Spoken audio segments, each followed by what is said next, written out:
My name is Fatma Haji, and I work as a doctor in Salmania Medical Center in the medical department. My specialty is in rheumatology. And I was born in Manama, and I left Manama, then in Rafah, and then I'm married in my house in Bani Jamra, Samud. I was like, I like to sit with people and help them in different ways, and I found that this is the most thing that I really like to do. I just love the thing, I love medicine, reading it, doing it, teaching it. So it's my whole life. This is my whole life.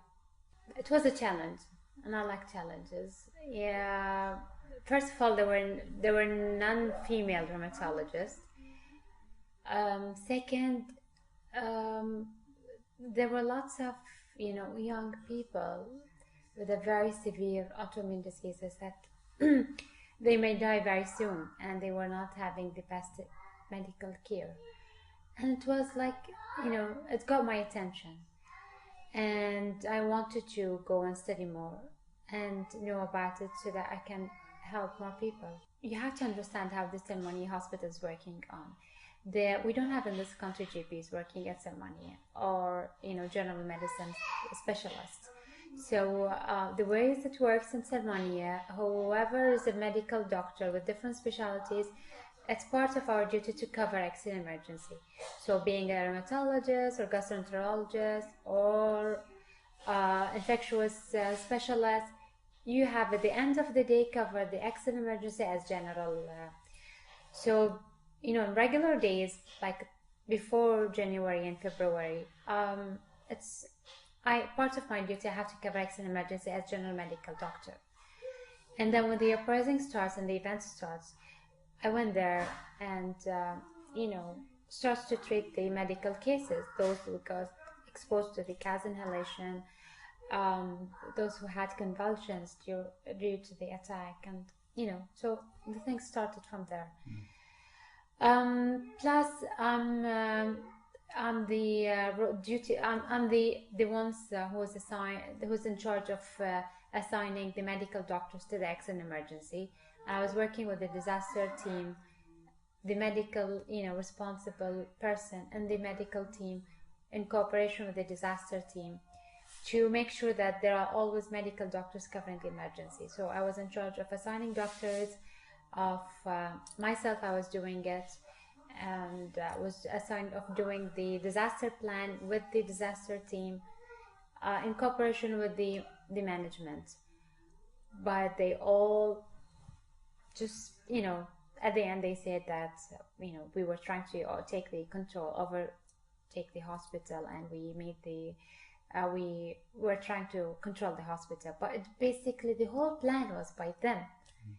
I was working under, I was taking my orders directly from the head of the unit, head of the department, plus the AUH, plus the CEO, the deputy CEO of the hospital, as basically, chief of medical staff. They were with me. I was talking to them. They were telling me, "Thank you, Fatma. We appreciate your help. We want you to do this," and I go and do it. "We want you to put these people here and there." I was taking my orders from them. And then all of a sudden, they don't know me. So that's it. My father passed away 3 years back, so it's only my mother, and we are the whole. My mother is alone; she doesn't have a family, so her kids are her life. And imagine I was like all of a sudden kidnapped. Somebody came and told her, "Your daughter was kidnapped from her house last night." I was like, well, later on I knew all about this because I did not know at the beginning when I was released. I was like, I was worried about her. I was not worried about what's going to happen to me. I said, like, okay, when they kill me, it's fine. But I was worried about my mother, my husband, and my son. My mother, I think she went insane. She was crying. She did not eat for the first 1 week or drink. She got really sick. She already has some medical problems. I was really worried about her. Thank God nothing happened. I could not live my life knowing that I was the reason that my mother had, something bad happened to her. My husband was living in this room for the whole period. He was eating here, drinking here, sleeping here, praying in this room. He would just lock the door on himself. He could not take care of my son, and they had to take him to my mother or his grandma here. So it was just basically going here back and forth. And my son, he would never allow anyone else except only mama, best mama. Only mama feeds him, only mama changes dress, only mama takes him around. So it was really hard for him, you know. All of a sudden I'm not there for him and he has to depend on other people to it, and he was not accepting it at all. He was shocked when I was released, you know. It was just, when the first moment he saw me, it was like he was looking, then he turned away. He did not recognize it was me. Then he looked back and was looking at me like this. He stood for a few minutes just looking at me like this. And then he came and hugged me and was crying, and I was crying. It was a big moment. He's always afraid that I will disappear again. He has this in his mind. So even going to the toilet, have a shower by my own self, I can't lock the door, because all of a sudden he goes there and cries, and he will go and run all over the place and look for me. So I have always to keep it open. He will always sit there and talk. He needs to listen to my voice. And then sometimes he go and open the curtain, make sure that I'm there, and then he goes, okay, that's mom's still there.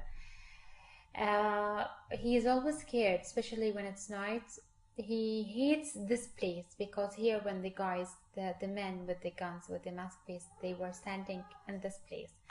So whenever we sit in this place, in this room, he would always tell me, Mama, there are men, there are monsters outside. It's like, no, and I have always to keep the lights on. But he always see them. He could tell this day, he always sees them, like, Mama, there are monsters. I have to hug him, and his father, he comes, we have to hug him, both of us. Mama, it's only me and your father, nobody else. No, but there are monsters, and there are bad guys, they will take you. He still has this idea in his brain, so, you know. I tried and start to apply for license to practice in my private, and just last week I called them and I said, yeah, what about this? And they said, no, you have a case in the court, we will not give you the permission until you solve your case. So if the case is, you know, goes with years, I'll be sitting without salary, without job for years. And I went once and tried to work as a waiter at Costa, and the manager there, he said, you know, please try to avoid putting us in the front line with the fire line with the government. So we can't, because officially I cannot work at anywhere else, because I'm still an employee of Ministry of Health. So even working as a waitress is a big deal for me. Basically, I can't do anything else. I'm just sitting, waiting for my destiny. In general, in the beginning, I was surprised that the Commission did really acknowledge the fact that lots of torture and mistreatment in jails and during arrest happened. And they came in a very detailed, the way of the torture. They used the word like threaten of kill and rape, and few cases of rape. I was, you know, surprised that they really acknowledge all of that. And I felt like, because they were always accusing me whenever I was said, like, they threatened to rape me and I was sexually harassed and etc. It was like, you always fabricating this stuff. But I was glad that, you know, the report really acknowledged the facts, not only me and the others.